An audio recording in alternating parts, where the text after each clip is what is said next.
The Salkantay Trek is a 5-day hike through the Andes which ends at Machu Picchu. This path is a lot better than the Inca Trail because it can be done without a guide and without you paying $1,000 for that guide. So here's a day-by-day breakdown of what you can expect.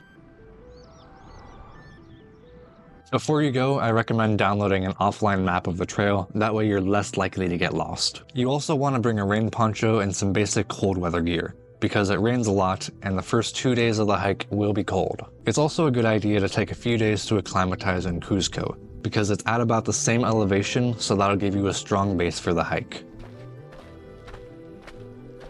So on day 1, you'll take a bus from Cuzco to Moyipata, a small town in the mountains. To get there, you'll ride on the Colectivo, a community bus that basically leaves whenever they want. It leaves from this street corner, and there is no bus station, there's just a guy in a van. So be ready for that. From Moyipata, you'll be hiking on a dirt road for most of the day to get to Soraypampa.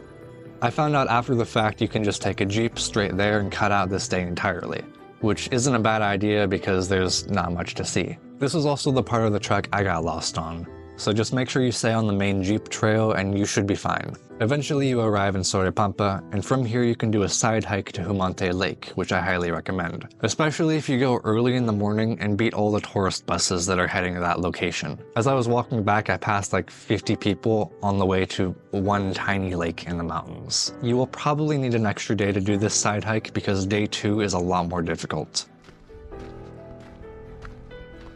Because on this day, you're hiking over what the locals call the Gringo Killer. And I am serious, they call it that. This is the climb over the high point on the trail. You're climbing up to 4,600 meters and then you'll be going back down. For reference, the Everest Base Camp is 5,300 meters. So it's not that much higher. Luckily, you also descend back down to 2,900 meters, so you're not gonna have to worry about altitude sickness too much. You really run into problems when you have to sleep at high altitudes, so we're dodging that bullet. Because you're changing elevation so much today, the scenery is gonna change a lot, but you'll eventually arrive in the jungle at Chalet. On day 3, you're mainly gonna be following a river through this valley. Just make sure you don't miss the turn off this road, because now you're going up over this ridge. The river is going to be the main highlight today, but there's also local coffee plantations, so you can have coffee, if you're into that kind of thing. And partway up this hill, you'll find some guest houses at Lukmabamba. On day 4, you're going to be hiking up over this ridge and through the jungle for the most part. There should also be some pretty good views of Machu Picchu. I wouldn't know, because it was cloudy. And then you descend to the Hydroelectrica. From here, you can take the train the rest of the way to Aguascalientes, but it's only 3 miles, so it's not that difficult to hike it. Once you get to Aguascalientes, there are plenty of hostels and hotels and restaurants and all that kind of thing.